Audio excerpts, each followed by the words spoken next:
Hi, welcome back. I'm John. Man, we got a good crowd. I think the last time we packed the house like this was when I did the presentation right after they had passed the Obamacare, and I did a whole presentation on how that was going to affect seniors, and we had standing room only. But that's been a while back. So anyway, welcome. For those of y'all who don't know me, I'm John, and we do this program pretty regular.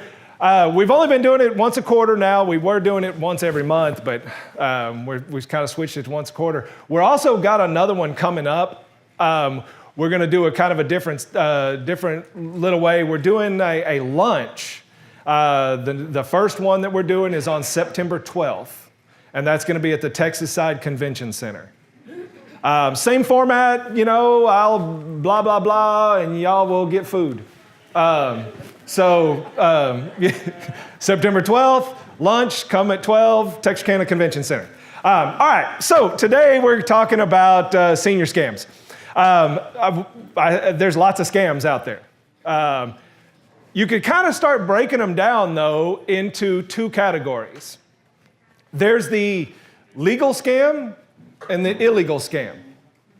And it may sound weird to use the term legal and scam in the same sentence, right? But doing something that you didn't need to do is not illegal. For example, I could probably go so far as to say timeshares. Many people have some really good timeshares that they're very happy with and they use pretty regular. I got a lot of people that basically got suckered in through a high-pressure sale to buy into a timeshare that they never use and would like to get rid of, and you can't. And you're pretty much stuck with it, and they're very, very difficult to get rid of. I have been able to get, I had one husband and wife, and they had a timeshare. They'd actually had a timeshare, had tried to get rid of it. They told them they had to come back and to Branson or wherever it was, and they would talk to them about transferring it back. And by the time they left Branson, they had a second timeshare. Yeah. And of course now then they'd had these and they'd been paying, I don't know, however many couple of $100 a month or whatever it was in, maintenance fees and various things. And they really wanted to get rid of them. They just absolutely couldn't. And at this point they were actually, the wife had Alzheimer's. They were not traveling anymore. They would originally come to me. We were trying to get some long-term care benefits for her. And anyway, they obviously couldn't continue to afford to pay this money. So they said, well, hey, John, is there anything you can do? And I said, I'll tell you what. I said, I can send them a whole nasty little letter, but I can tell you what they're going to do. They're going to say, but I said, if you want to, I said, I'll try. I said, I've tried in the past. I generally haven't had any luck, but I'll give it a shot. And so I fired off a letter to the timeshare company. I said, hey, look, I'm a estate planning attorney, long-term care planning. That's what I do. I've got this husband and wife. I'm helping them try to qualify for some government assistance programs because of long-term care issues. And there's just no way they're going to be able to make these payments. So I am offering to return these to you free of charge. I will even do the deed work for them. We will pay the filing fees to record the deeds, transferring these timeshares back to you, no cost to you. You just let me know how you want me to make it out. Now, part of that I did for a reason. There's a little provision in law that talks about a person's duty to mitigate their damages. Think of it like this. Let's say that I rent Miss Sabo an apartment, right? And it's a 12-month lease. Well, Miss Sabo moves in on month 1 and then just skips out. So she signed a 12-month lease, she's paid 1 month rent, and she's just skipped out. Well, meanwhile, this lady over here, she pops up and she says, hey, John, I hear that apartment's empty. I'd like to move in and pay rent. And I say, no, I'm going to leave it vacant just so I can sue Sabo over here for all the unpaid rent. Well, if I were to sue Miss Sabo for all that unpaid rent and she found out that I could have rented it, and then the court's not going to hold her liable. They're going to say, well, John, you should have just rented it to somebody else. You weren't really out anything.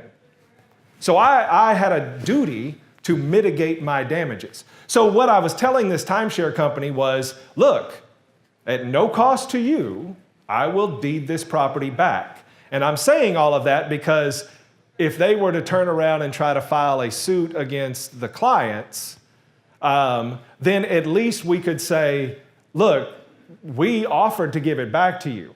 Your only remedy is to sue them and foreclose on the property to recollect it. And if you expect us to pay for all the costs of a foreclosure when we offered to give it right back to you for free, ain't happening, right? So I'm making them mitigate their damages, right? So anyway, I sent the letter and got exactly the response I expected, which was,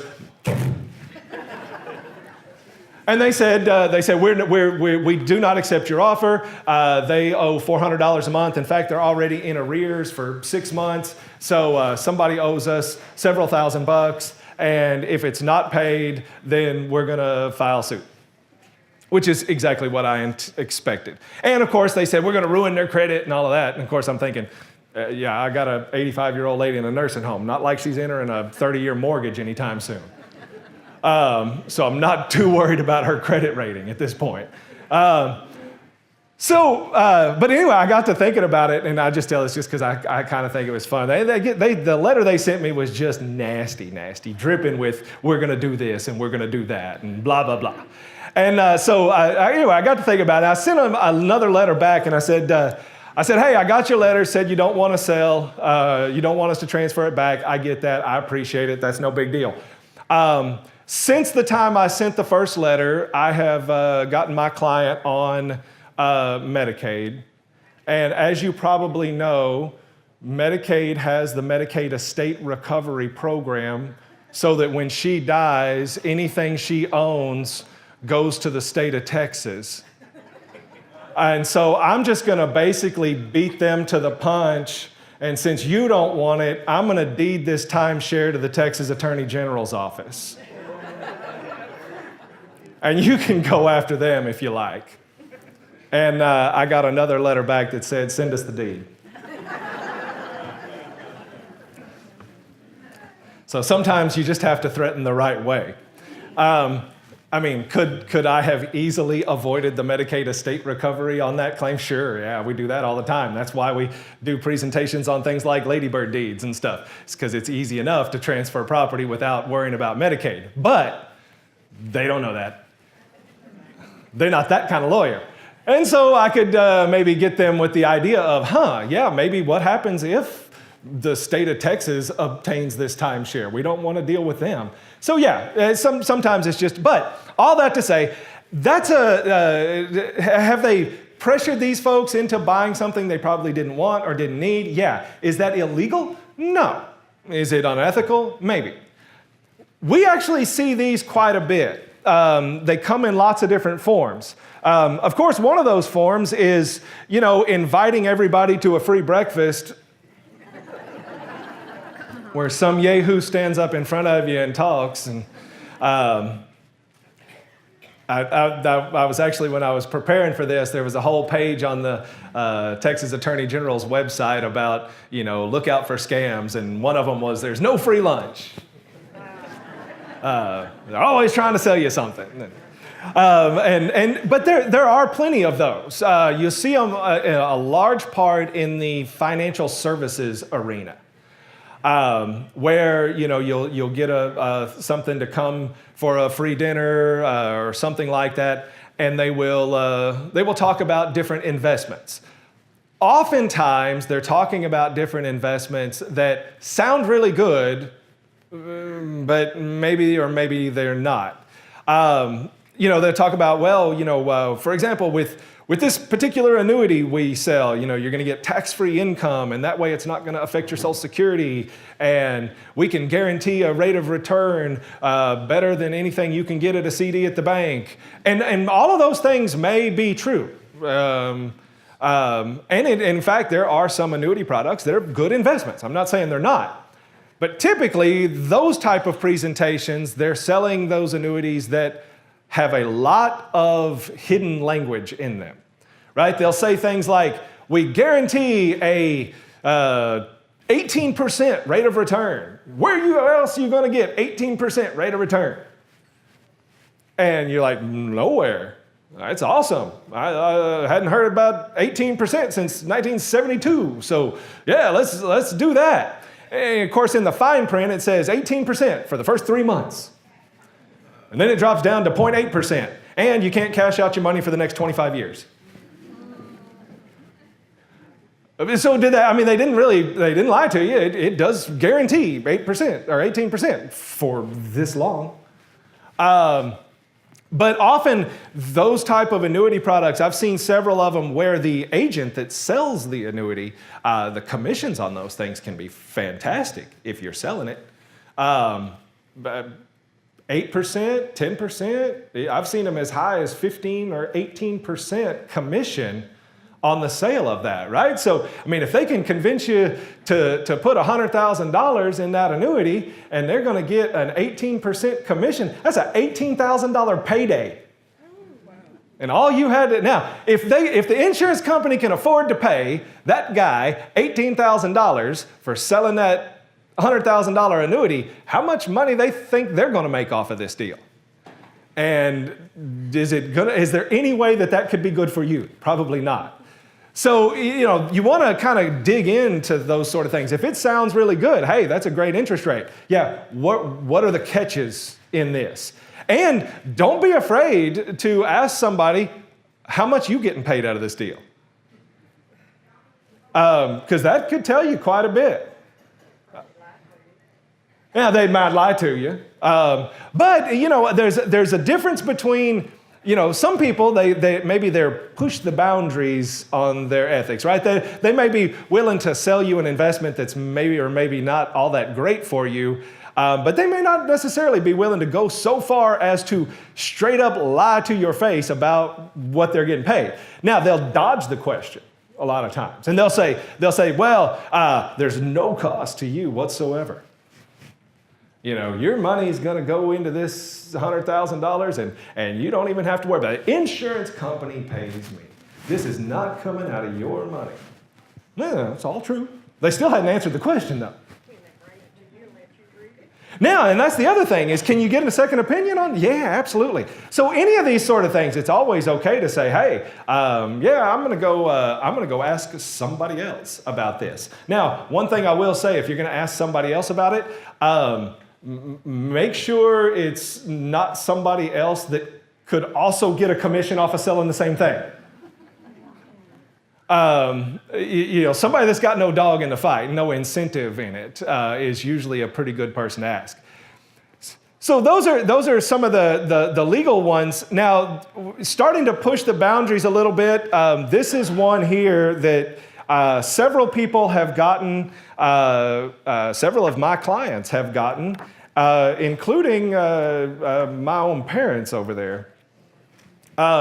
So this one comes in the mail. And it says, recorded deed notice. You need a copy of your current deed. And it's got all this information of it. This one was from Lamar County. This was from one of my clients. And it's got Lamar County public information and the date the deed was recorded and all of this information. And it says response date, and it's got a deadline on it. And on all of this back stuff, it talks about why all of this is important. And it says, respond by this date with your $83 fee to obtain the required copy of your deed record. You could just walk if you wanted a copy of your deed, just walk over to the courthouse. They'll make you a copy of it, cost you $20 for the first page and $5 for each additional page. So if it's a 3-page deed, it's going to cost you $30. Or you could send these fools $83. They will call the courthouse. In fact, they won't even call the courthouse because if you've got the right software, you can just look this stuff up online. And so they just pull it up online, a copy of your deed, print it off, whoops. Kill the battery. All right, I'll just yell at you. Y'all hear me in the back? So all they're really doing is they're just printing off a copy of your deed off the internet and then sending it to you for $83. But I've had folks come in, and frankly, I've had a couple of personal clients that came in. They were mad at me. I had done some mistakes. Maybe I did I mentioned the ladybird deed earlier, right? Maybe I had done a little deed that says, here's who gets your property when you die, right? And so we recorded that deed. Well, everything that happens at the courthouse is a public record. So companies like this, they can easily find out anytime deeds have been recorded. So they know that a deed transaction has been done with your name on it. And so 3 weeks later, you get this little thing in the mail. And so, my client walks in and says, John, I paid you to do that ladybird deed, and I get this in the mail. Says I owe $83. I already paid you, man. And I'm right there in my hallway. Now, I explained it to him, and once I was like, dude, it's a scam, man. It's not me. It's a scam. But we've gotten these from this. The other one that we've seen come out is a homestead thing. And it says, you need to make sure you've got your homestead protections in place. And it's got all these rules about homestead this and homestead that. And you need to fill out this little form and send it back to us and include $50 or something. And it's usually a pretty small amount. It's a pretty reasonable amount. It's nothing. You already got a homestead on your house. That's through the assessor's office. And so all they do is collect your money and give you nothing in return. Now, there's nothing wrong, there's nothing illegal about somebody saying, hey, would you like to overpay for a copy of your deed? Right? So it's not illegal. But so this is the category of what I would refer to as legal scams. And again, we get these pretty regular. They come in lots of little forms, so just be very careful when you see these sort of things. The other one we get, I do some, I've got some clients that maybe I've helped set up an LLC or something like that, and every one of those gets a letter. We form the LLC through the Texas Secretary of State or the Arkansas Secretary of State, and about 2 weeks later, the clients get a letter in the mail, and it says that there are all these labor laws, and you have to have required posters that talk about the minimum wage and OSHA requirements, and if you don't have these posters, you can be fined by the Department of Labor $250,000, and so you need to get these required posters. And again, they're just milking you for $150 for some posters. And most of that stuff's not even required. Again, just be very careful. If you're like, why would I need to do this? Ask people. Ask around. Oftentimes you will find out that it's just junk. So that's the category of legal ones. One of Lisa's clients had come by the other day, and she was on Facebook. I'm on Facebook pretty regular with the firm and all of that. Post pictures of kids and things like that. And of course, anytime I post anything on Facebook, usually a couple of days later, if I'm talking to my parents, they'll tell me what I posted on Facebook. Why? Because they're on Facebook. Right? Lots of people, in fact, if you look at the surrounding 30 miles of Texarkana, there's something like 20,000 people over the age of 65 on Facebook. Right? So a bunch of people on Facebook. It's very popular. Lots of people on Facebook. So Lisa's client, she's on Facebook, and one of the things you can on Facebook is you can message people, right? So if you and I are friends on Facebook and I just want to send you a message, I can get on there and just send you a direct message and say, hey, this is John. I get those little messages all the time. A lot of times people want to ask me legal questions and stuff.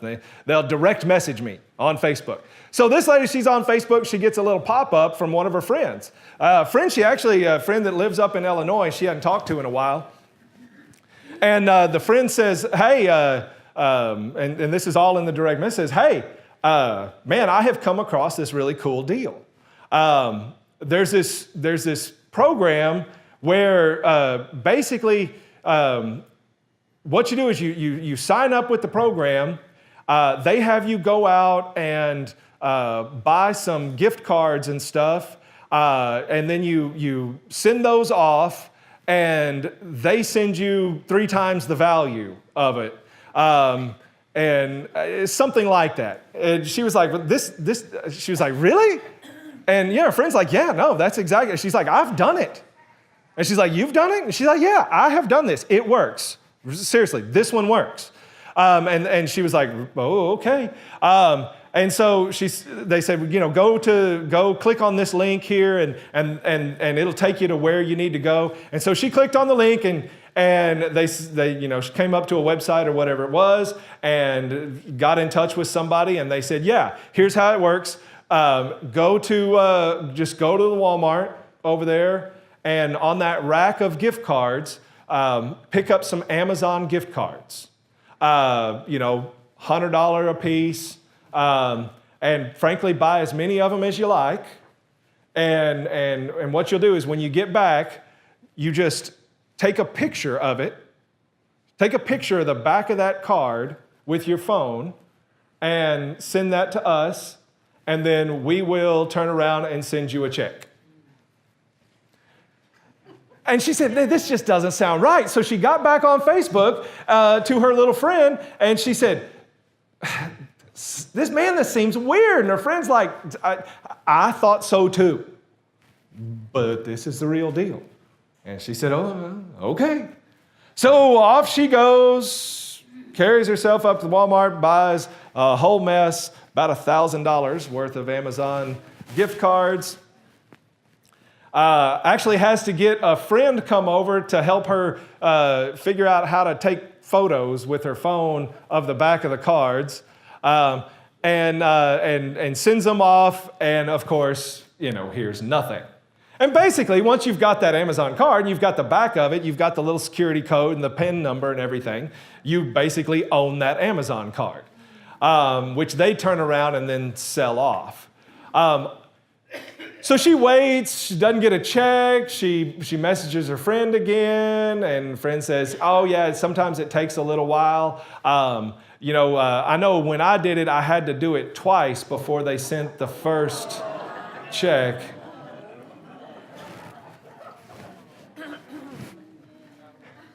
And guess what? Anyway, after a little bit, she finally got a little bit suspicious or a little more suspicious.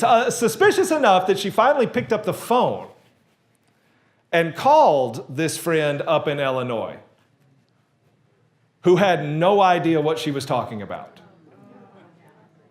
Her Facebook account had been hacked. And so somebody out of Bosnia or Africa or somebody somewhere had managed to infiltrate her account, probably had secured the password in some way, shape, or form, and was operating her account as if it were her. And so, yeah, the friend had no idea. In fact, the friend hadn't even been on Facebook in a while. No idea. So this was a pure scam. But you know what? They're technologically savvy, right? These folks are good. If you read back, it looks just like she's talking to her friend. Just goes to show you that it's not a bad idea. Maybe if you're getting a message that seems to be from somebody you know, but it's certainly out of the ordinary, If it's an email message, if it's a text message, if it's a internet, Facebook message, things like that, call, talk to the person, double check. I have gotten these in several different forms. I've got an email database of clients, and I get probably, just while I'm giving this speech, I bet I will have 40 or 50 emails waiting for me when I get done. And it's like that all day long. I wake up in the morning and I've got to clear out about 200 emails before I can even get started with the day. So I've got a lot of people that I email back and forth with, and so many of those have been compromised over the years that I constantly get stuff. And so I'll get things from like former clients, and it'll be like, hey, John, I'm really in a pickle. I was arrested in Florida. And I need $5,000 of bail, and I'm good for it. So if you could wire that $5,000, then as soon as I get back, I'll be happy to pay you back. I'll even throw you in some interest. Signed, Emily Sabo. I haven't actually gotten one from you, but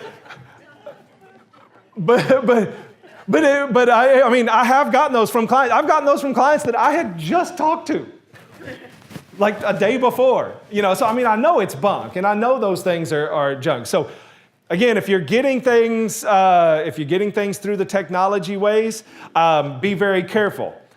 Just last week, I was there at the office, and my phone buzzed. And I picked up my phone, I looked at it, and I had a text message from the Bancorp South's fraud department. And it said a $2,000 transaction has been attempted on your card. So this is a fraud alert. If you approved this transaction, reply approve. And if you did not authorize this transaction, text back fraud. And I was like, well, I know this is my personal debit card. I hadn't done anything for $2,000, so I texted back fraud. And then the next message I got was, there's been a delay, the delay in the response, please call 1-855, blah, blah, blah, and speak with the fraud department. I pulled out my wallet. I pulled out my debit card. I flipped that debit card around and called the 1-800 number on the back of my debit card. And I said, hey, I've gotten this text message, fraud alert, $2,000 on my card. Can y'all check this out? They transferred me to the fraud department. They pulled up my account, and they said, yeah, we've got nothing. There has been no transactions whatsoever. No attempted $2,000, no nothing. They almost got me, right? Because I guarantee if I'd have called that 1-800 number that came through the text message, I guarantee the first thing would have been, well, we've got this fraud. Can you confirm your account number? Can you confirm your date of birth? Can you confirm your social security number? And then it would have been, all right, we have removed that fraud charge now that we have all your personal information. Right, so yeah, we'll take it off, so you're all good. And then my account would have get wiped out. So, and again, it looked very legitimate. And I do bank at Bancorp South. I'm cautious enough to not just call the number on the thing. Right? It's very easy if you get an email message from Wells Fargo and you bank at Wells Fargo, it's very easy to either just pull out the phone book and call the local Wells Fargo, or pull out your card and call the number on the back, or even better, just carry yourself over to Wells Fargo and ask them, right? Instead of calling the number back on that email. They can easily mimic a website, an email address, or any of that sort of stuff. It's also very easy to to fake a phone number. So I have an app on my phone. I forget what it's called. I think Leapfrog is what it's called. It's a free app.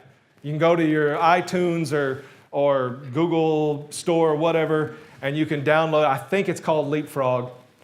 But here's the thing. I don't, as many emails and stuff that I get, the one thing I don't give out is my cell phone number. My parents have it. My friends have it. Nobody else got it.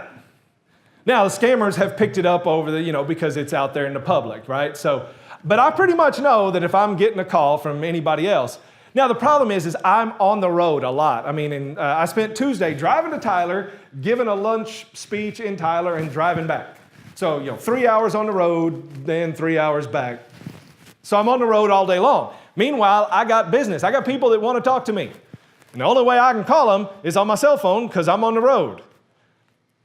But if I call them on my cell phone, then they're going to have my cell phone number. And most people would respect that. Some of them won't. And they'll call me at 10 o'clock at night because they got a legal question. And that's why I don't give out my cell phone number. Because I love you all. I don't want to talk to you at night. I'm busy. So I've got this app, and basically what I can do is I can pull up this app, I can type in your phone number, and then I can type in the office phone number, and then when I hit send, on your caller ID, I'm calling from my cell phone, but on your caller ID is my office number. And if you hit reply, if you miss that call and you hit call back, it will ring at the office because you're calling the office number. But I can write anything in there I want. Anything. Like Internal Revenue Service, FBI, Publishers Clearinghouse. I can write anything in there I want, and whatever I write in there will come up on your caller ID. So if I type in Internal Revenue Service and I hit dial and call your number, when you look at the caller ID, it will say Internal Revenue Service. You cannot trust the technology. It's too easy to lie to you through the technology. You can make an email look like whatever. You can make a phone call look like whatever you want it to. Just always just be suspicious. In the last 3 days, I have gotten 3 calls from the IRS. Interestingly enough, they have all come from different locations because that's the other thing you can change on there. You can change the location of the call. So even if I'm calling you from Bosnia, I can put it as Texarkana. So now you got the IRS from Texarkana calling you from Bosnia. It's probably not likely. But yeah, I've gotten 3 calls from the IRS, and they're not even really trying hard on this one because it's a computerized voice. And so as soon as I answer it in this like robotic female voice, it says, "You owe IRS $100.00 will be arrested if you don't call." Anyway, it's terrible. I mean, they're not even trying hard on that one. Give me some respect, man. Give me your best shot. Don't give me that. That's just cheesy. That's not even very good. But a lot of times they do actually use voice. They will talk to you. First of all, the IRS will not call you. They don't call. You will get letters from the IRS for a year before you'll ever hear from a person. IRS collection is done through the automatic collection system, the ACS. You don't pay your taxes? The little IRS computers will computer generate a letter that says, we show that you had income and we don't have a return on file for you. What's up? And then you'll get another letter that says, we're going to assess tax since you didn't pay your tax returns based on what was reported to us. And you got 30 days. And then they're going to send another letter that says, we have assessed the tax. You've got so many days to pay the tax, plus the late penalties for not filing. And then you'll get another letter, and another letter, and another letter. And if you've just ignored everything throughout this whole process, eventually the automatic collection system will kick it over to one of the revenue agents. And then one of the revenue agents will be sending you letters. And they'll be from the local office. And generally, again, those folks not going to call. They're just going to show up at your house.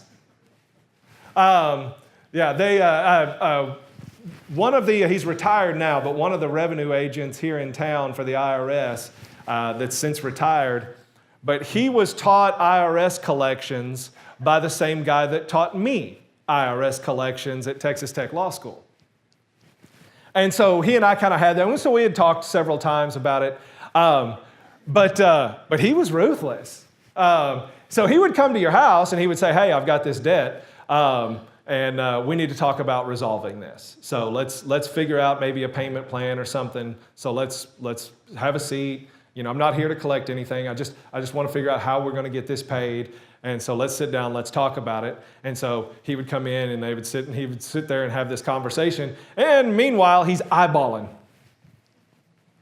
the whole house, not looking for anything of monetary value. He don't want your TV. He don't want your couch. What he would do then was he would go back and since you hadn't paid your bill, he can get a levy order where he can go and seize property. And then he would come back and he would seize grandma's urn off the mantle. Say, you want grandma back? Pay your taxes. That's real. I mean, he was ruthless. He also said, if I've got a husband that owes tax, I always seize the wife's car. That way, he's got two people mad at him. Anyway, but again, he ain't calling. He's not having that conversation. And there's no situation with the IRS where they are going to be threatening any sort of criminal penalties. There is a criminal division with the IRS. Before IRS CID gets involved in your situation, you are going to be Al Capone, right? You are a die-hard criminal, been at it for a long time, and the IRS has given up all collection efforts and turned it over to the IRS agents with guns. And that does not happen without your notice. You would have known about this for years before you're ever going to be threatened by the IRS with any sort of criminal penalties. It does not work that way. So anything, if you're hearing from the IRS, it's baloney.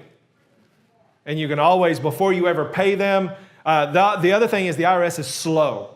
Everything the IRS does is slow, and everything is do this within the next 45 days. Do this within the next 60 days. Do this within whatever. I got a letter from them on my last tax return. It was like, hey, we refigured. There was an extra $100 that we think you owe. Send us the $100 in the next 45 days. And that was legitimate. And I went back and I had flipped two numbers when I did my tax return. It was something stupid. But I sent them the $100. But again, it wasn't, you got to do this by 5 o'clock or we're going to come arrest you. Which is exactly what they say on the phone when it's not the IRS and it's the scammers. And you can also, just tell them, come on. Yeah, come on. I'm at the house. Come on. Or you can tell them, hey, I'll meet you at John Ross's office. Come on, we'll just meet you over there.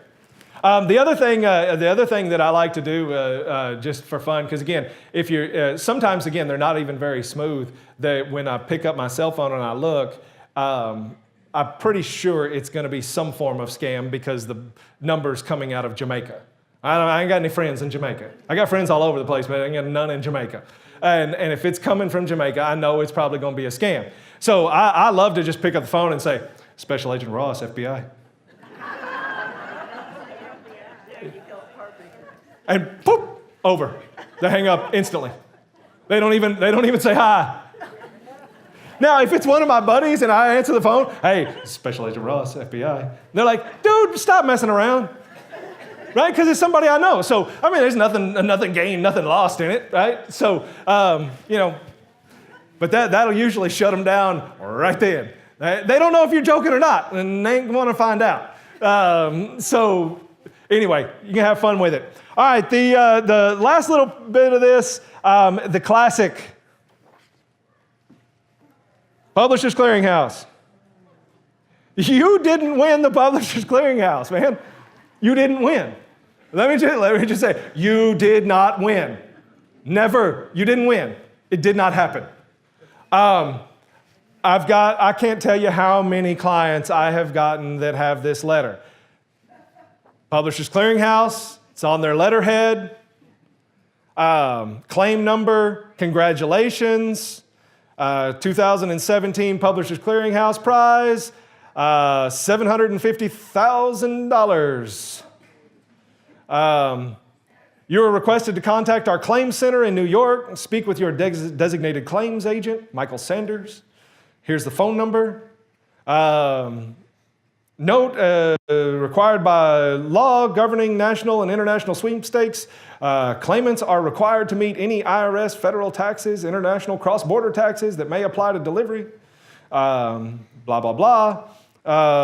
Signed, Todd Sloan, Executive Vice President, Publishers Clearinghouse. Todd Sloan is, in fact, the Vice President of Publishers Clearinghouse. Whoever wrote this did their research.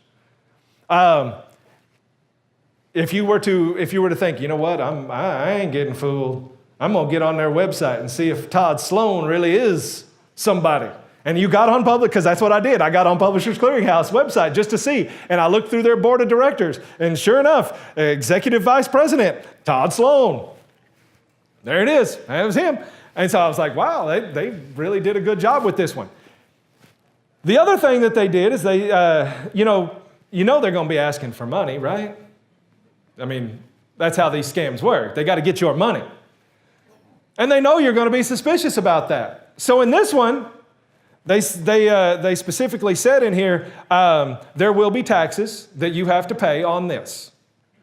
We understand that. We don't want you to be out any money.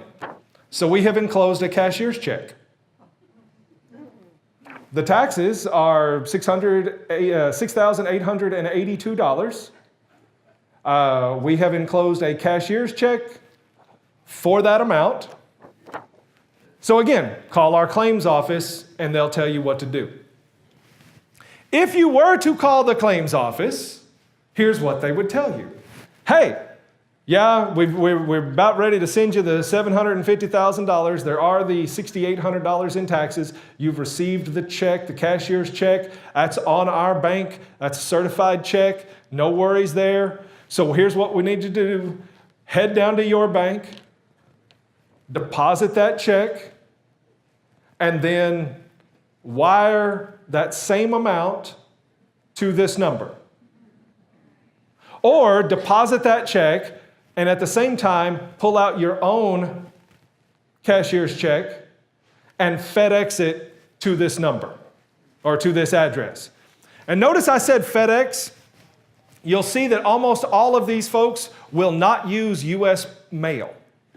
They will use Western Union, they will use FedEx, they will use UPS, but they won't use the U.S. mail. You know why? Mail fraud. Right? So they want to limit the number of laws that they're violating at any one time. A local scam is a local issue. You use the U.S. mail to conduct it, and you've just turned it into an interstate federal problem. And so, anyway, what would happen, because, again, let's just say you got 10 grand in your checking account. You deposit this, and then you pull out your own cashier's check for $6,800. Well, when you pull out, you got $10,000 in the bank, so they're going to give you a $6,800 cashier's check on your $10,000. That's no problem. But it's going to take about 5 days for this check to run through the automatic clearinghouse system before it cashes. And so your money is gone. You have mailed it off, and in 4 or 5 days, you get a call from the bank that this one bounced. And if you were to call them and say, hey, that deal bounced, they would say, well, yeah, we had to cancel that one. There was an additional $200 charge that was not factored in, so we had to pull that. But if you'll just go to the bank and send us $200, they're good. I have had, and of course, this is the same concept as the Nigerians. I saw a funny thing on the internet the other day. It was this picture of this little, hole cavern, rock wall cavern somewhere. It looked like, Africa somewhere, this cavern. And there was just piles of money in this cavern. And somebody said, poor Najal had been trying to find the heirs all this time and never could find the rightful heir and left all this money in the cave. It was funny because if you haven't gotten one, you will. We had a lady just the other day, and she came in, and she was actually pretty excited because she had been contacted by somebody to say, your name is Johnson, and I represent the estate of Johnson in London. And we've been doing a global heir search. Wally Johnson over here in London was a very wealthy man. He had hundreds of millions of dollars. He died with no children and no spouse, so we're having to figure out who all of the heirs are. And based on all of that, it's looking like you're probably about a 15% share by being related to the parents, uncles, cousins, descendants, or something like that. And they had a letter, and it was very well written, and it looked like it was on lawyer letterhead, and it had come out of London. And of course, the very next thing was going to be transfer fees. So they're always wanting some money somewhere, and so that should be your hook in there. If they're wanting money in some way, shape, or form, just don't do it. They will switch tactics on you. We had one lady who got hooked on the publisher clearinghouse scam. She was out. She had already given up about $150,000 throughout about a year, all to this one guy who was calling. And she had even gone. Anyway, it was bad. She finally was just like, you know what? I'm done. I'm out. I'm pretty sure I've gotten scammed. I'm done. I'm out. And the next time the guy called, she said, you know what? This is baloney. I'm out. We're done with this. And the guy immediately switched tactics. And he said, ma'am, I got to tell you, you're right. He said, this is actually my last day. I am leaving this place. I cannot believe what they have done to nice ladies like you. He said, I'm out of here right now. And he hung up. And that evening he called her back and he said, hey, I just wanted to tell you, I'm so sorry. They scammed me just as well. I mean, they had hired me to work for this company, and I thought it was all legitimate. And they kept giving me the runaround, and I kept giving it to you because I just thought that's what the deal was, and I'm so sorry. So I'm just not going to do that to another person. It's not right. It's wrong. And I don't care that I've quit my job and I've got no way to support my little 4-year-old daughter. I mean, we could barely make the rent as it was. But you know what? If it means doing right by you, I mean, you sound like my grandma. And I mean, I just can't be a part of this. Even if that means me and little pigtailed Sally have to go live in a refrigerator box. I mean, I was about to get paid. And I mean, I normally get $500 a week. but they're holding my check, and so I can't even make the rent. Well, what if I just sent you $500? And there he had her again. And that went on until she was out upwards of $250,000.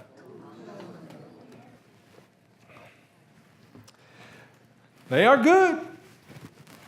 So all of that to say, again, the obvious stuff, the problem here is I have clients that, I mean, again, some of the stuff I've talked about, y'all are laughing like crazy, right? It just seems so ridiculous.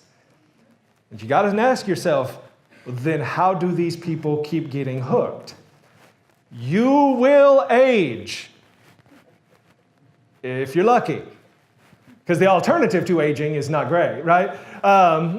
So with any luck, you're going to get older. And as you get older, your abilities to reason and think like you always did will decline. It happens to everybody. There is nobody that escapes it. Now, I mean, that doesn't mean you have Alzheimer's. It doesn't mean that you have cognitive, issues like that. Alzheimer's is a disease.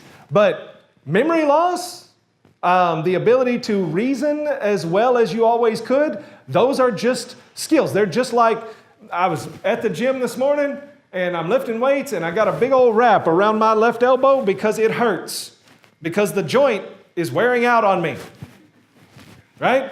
That's what happens.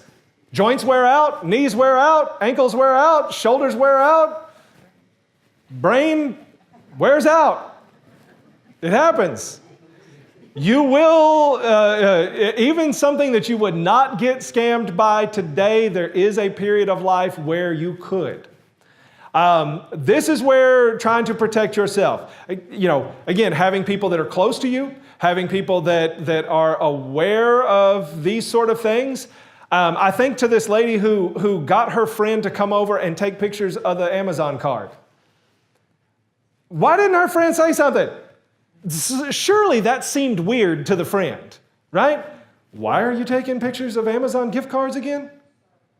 So look out for those signs in your friends and try to be careful. You can do a designated contact. Like if you have a financial advisor, for example, maybe Edward Jones or Wells Fargo or somebody where you have your IRA or your investments. The federal rules now allow you to go in and say, if I come in here and do something weird, you have my permission to basically not do it until you call so-and-so. And you can name a designated person. And what this is a relatively new law, it's only last year, but this gives that financial advisor the ability to basically freeze your account for up to 10 days, and the permission, because you've given them permission, to discuss this financial situation with whoever you've told them that you can discuss it with. And so I've already had folks get saved by this, because they went in and they said, hey, Ameriprise person, I need to withdraw $10,000, and this is a person that never withdraws $10,000. And the person said, why? And they said, well, I just need it. Why? There's this there's this guy that called and I've got this deal going and it's going to be super great. Explain that to me, and they tried to work it out. And frankly, the person, the client eventually got mad and said, you're going to give me my money right now. And they said, look, how these financial things work. It takes 24 hours to process a request anyway. So fine, I'll go ahead and process the request. And client walks out and they're calling the family. Something's up. So you do have the ability to name designated people. And again, having people that could look at bank accounts, access things. Now, figuring out where you are in that can be difficult. But if you're too tight-knit with your stuff, if you become susceptible to this sort of things, you will get had. And I don't care how mentally strong you are today, it's not going to be the same later on. So I can tell you about all of these sort of things. I will say that one part of the reason why I do tell about all of these things, I have a lady that lives over at the Oaks, and she calls probably once a week right now because of one of these things. But she calls, and she says, hey, I've got this deal from the Publishers Clearinghouse. Is this a scam? It looks legit. And we say, it's a scam. And she says, okay. And then a couple of days later, she calls. So just by sticking this stuff in your mind, here's a lady who clearly is having some cognitive decline. I get that. But she at least got a little bit to know, call somebody that knows this, a trusted banker, a CPA, a good friend, us, I don't care. But call somebody. So, any questions about any of this stuff? In the back. Text messages, it'll say text stop to unsubscribe. Should we text stop or just leave it alone? That's a good question. Like on the text messages, a lot of times if you're getting spam text messages, it'll say, if you don't want to receive these, text stop back. You'll also see this in a lot of emails, where at the bottom of the email it'll say unsubscribe. We've been trying to get better about letting people know about events like this by using the email addresses that we've collected. And so we'll send out a little email that says, hey, there's going to be a law school lunch or something coming up. And at the bottom of it, it'll say unsubscribe. If it's somebody that you know, like if you signed up for JCPenney discount codes, and you're just tired of getting all the JCPenney discount codes. I signed up for a 20% off of Bed Bath & Beyond one time, and they wearing me out. Wearing me out. I just wanted the 20% off the one deal, really. I was going to buy something, it was expensive. I wanted 20% off. So I signed up for the stupid text messages, and I finally got annoyed by it, and I had to text stop back to make it stop. I knew it was coming from Bed Bath & Beyond, and so that's legitimate. If it's from somebody that you just have no contact with, if it's not anything that you recognize, same thing with the email. If it's a completely spam email, again, if you signed up for JCPenney's emails and you don't want them, then unsubscribing from JCPenney's is fine. But if it's random, oftentimes what they do is they use the unsubscribe or the text back stop to determine whether or not it's an active number or an active email. So if you get this spam email that you have no idea who it came from, and you're like, I don't want these emails anymore, and so you click unsubscribe, you just told those people that this is somebody who looks at their email. And they turn around and sell that email out to all the other people that say, hey, here's a valid email. And the next day, you get 5 brand new ones. And you could end up with the same thing with the text message. So if it's somebody you know, fine. If it's not somebody you know, you're better off just deleting it and not responding at all. Otherwise, you're telling them that you're looking at it. I think part of the reason that I've been getting so many of the IRS calls here in the last week is because the first one that called was so bad, that robot voice was so bad that I sat there and listened to the whole thing. And my guess is that their little computer system said, hey, I think we got one. We need to call them back because he listened to the whole message. And of course, I'm just giggling the whole time. But I probably triggered some little computer system to say, this is an active number. This is somebody who's listening to the message. Because even us, when we send out that email that says, hey, September 12th at the Texarkana Convention Center, there's going to be a law school lunch, we then get a report back. And it says, well, you sent it to 1,000 people, and 800 of those people opened it. And of that 800, 600 of them clicked the link inside of it. And the minimum length of time, the people that opened it, they opened it and had it open for at least 25 seconds. And so I'm thinking, okay, that's long enough for somebody to have read it, right? So I can use all of that data to determine whether or not people are looking at my emails. But I could just as easily use that same data to know whether or not it's active and for bad stuff. So the technology is out there. to do all of that. It's a long answer to your simple question, but thank you. Any other questions? Yes, ma'am. I don't have a question, but I've got a hint that might help some. I have signed up for the Federal Trade Commission online. They send me all the upcoming and new scams that are on the internet. I get 2 and 3 times a week at least. They say this is a new scam, and then you click on that, and it says and it explains how the scam has worked. Yeah, that's a great point. The Federal Trade Commission, their website, which is ftc.gov, I believe, yeah, they've got you can subscribe to their emails. But yeah, they blast out, particularly the internet scams that are going on out there. I think the Texas Attorney General's office also does a similar thing.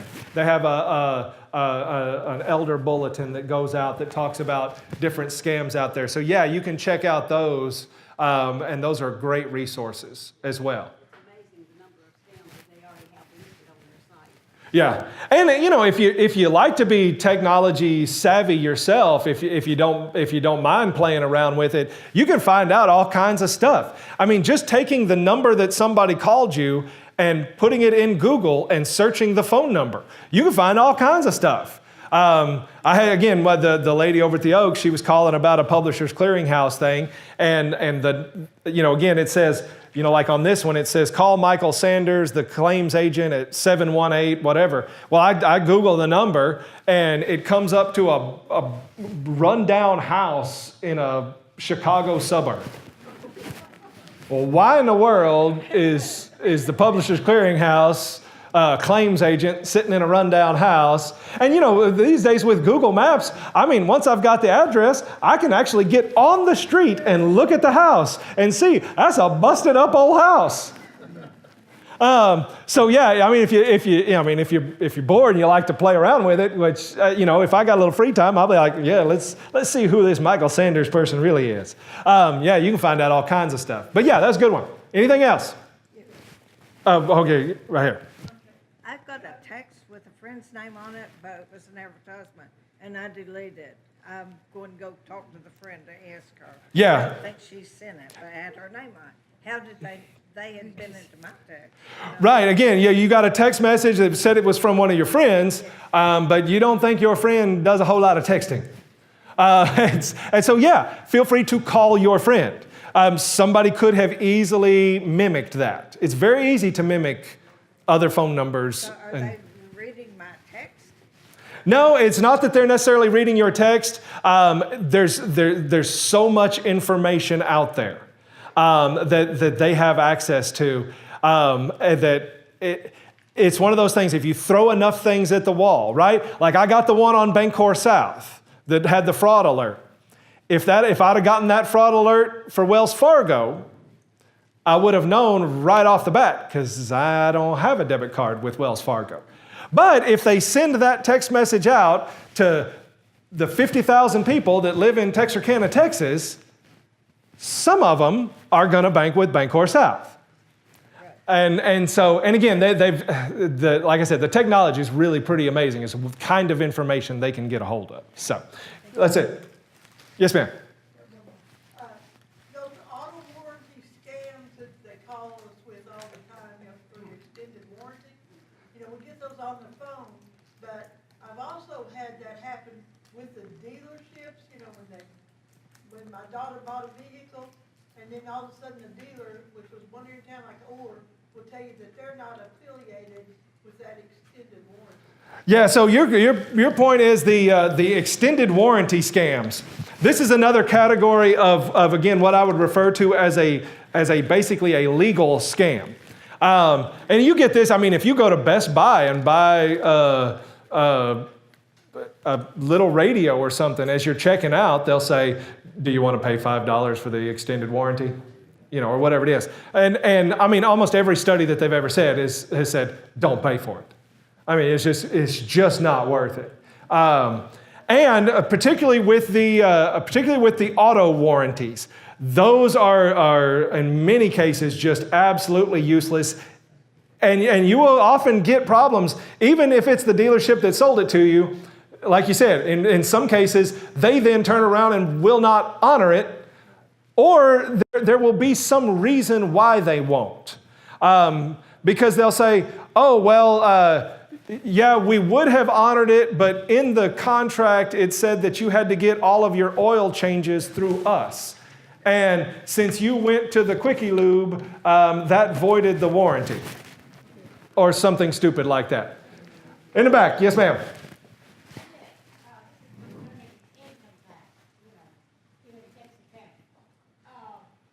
guess about 2 months ago, I got a phone call saying that the same thing we discussed concerning owing the government $23,000. They kept on bugging me, so a friend of mine was home at the time when this happened. So she said, give me the phone. So she got the phone, and she said, yes, I'm the grandmother. What does my grandmother owe? Well, she owes so-and-so and so-and-so. She don't want to be coming to get her. And she said, okay, the RIS is right next door to me.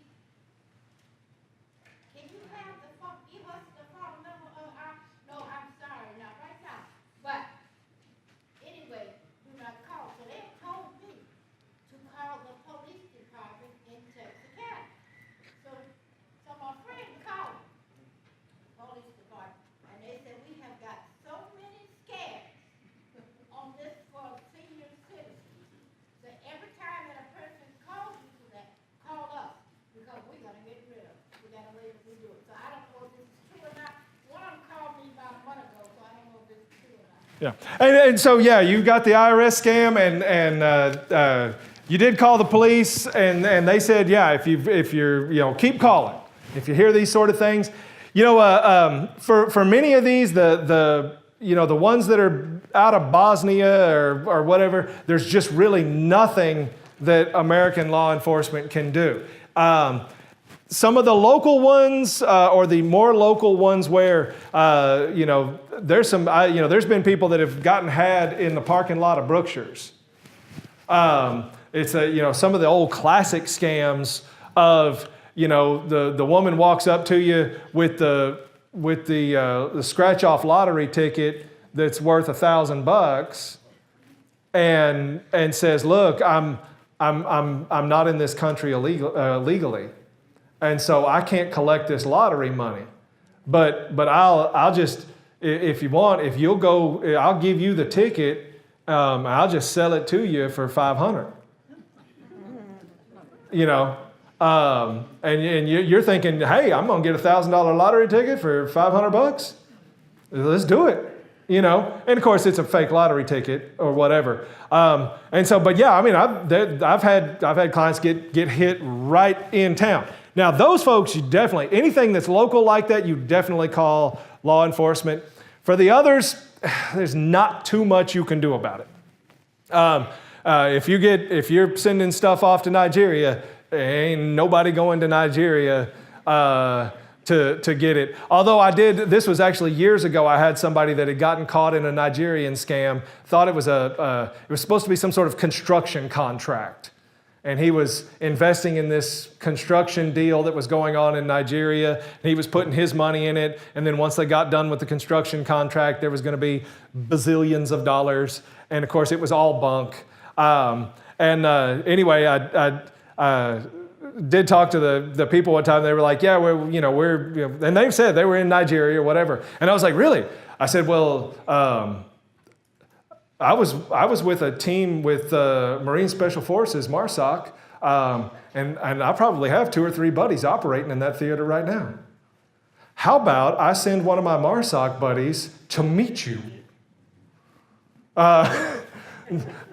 They weren't interested in meeting American military special forces in their own country. Anyway, I just thought it was funny to scare them. Yes, ma'am. I have a copy. 2 weeks ago today, I had 4 calls on my home phone when I got home for the Social Security scam. And so I called the Social Security card. I knew it was a scam, but it made me mad because they called 4 times that day while I was gone. And I'd like to look at this. So you got a Social Security scam. And then I just went out there. I was mad, so I went out there. I thought, well, I'm just going to turn it in so maybe they can do something about it to help other people.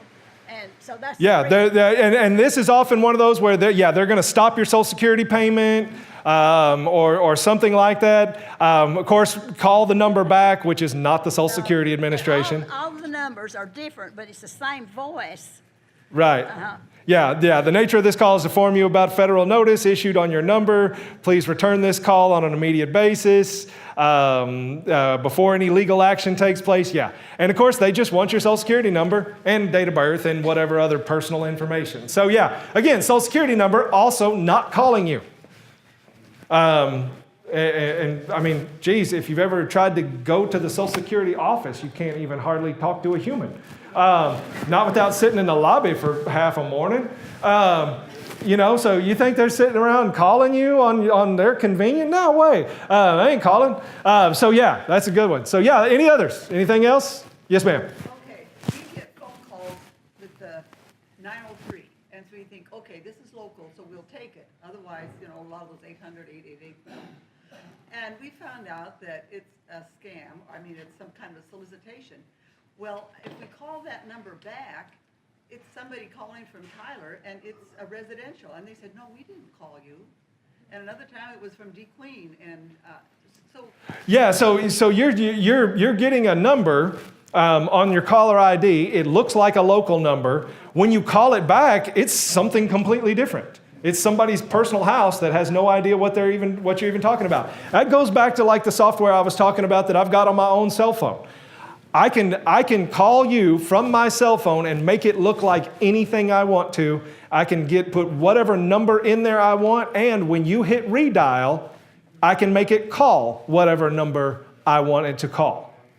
And all of it looks like it's coming from, like in my case, it'll say, Ross and Scholmeyer, 903-223-5653. And if you call that number back, you'll get the office, even though I'm calling from my cell phone.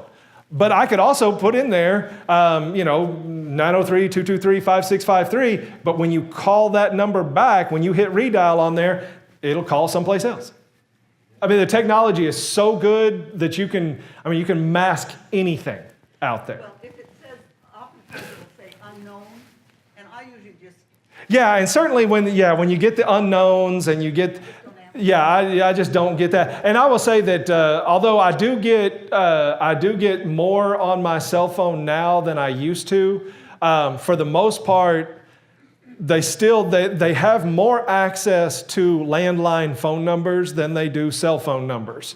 And so I know, like, I've just gotten rid of the home phone. It's just gone. There's no point. Nobody was calling the home phone except solicitations and scammers. So I just got rid of it altogether. These days, so anyway, yeah, good point. Anything else? Yes, sir? I know people that get the phone call from their own number. Yeah. You can get phone numbers from your own number. I will, almost every day, I will get emails from myself.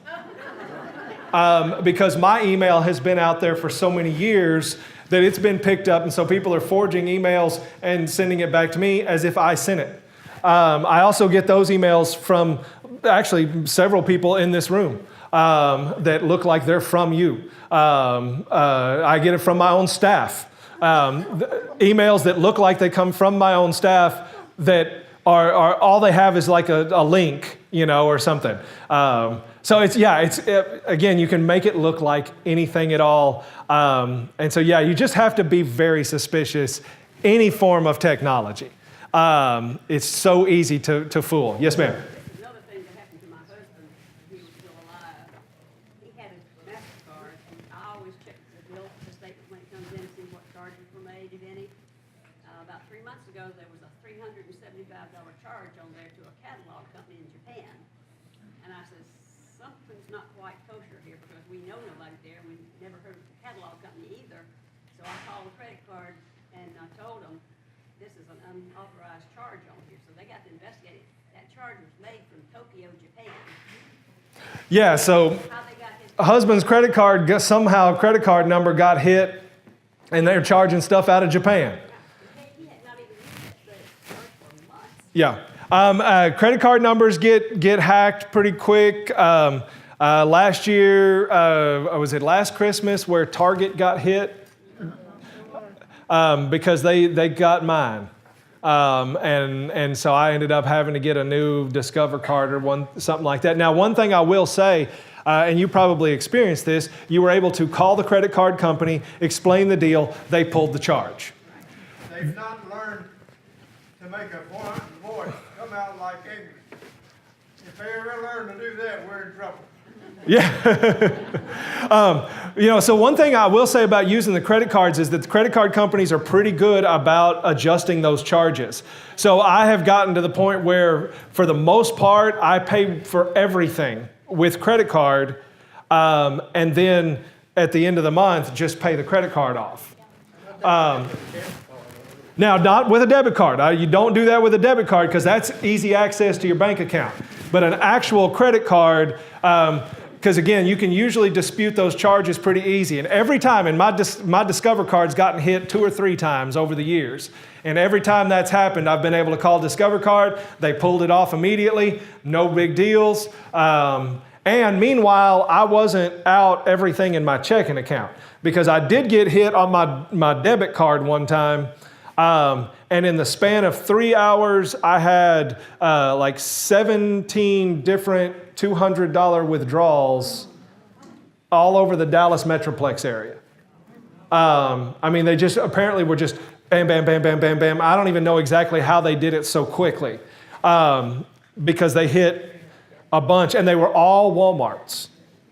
And so my best guess is it was somebody internal with Walmart, an employee or somebody. But the problem was all that money came out of my checking account. And if I got the electric bill sitting out there about to, I'm going to bounce a check. And the electric company doesn't care that I got scammed. So that's why I typically do use my credit card. All right, I've run my mouth long enough. I'm going to have somebody coming to the office here in a few minutes anyway. So I appreciate y'all coming. September 12th, noon, Convention Center.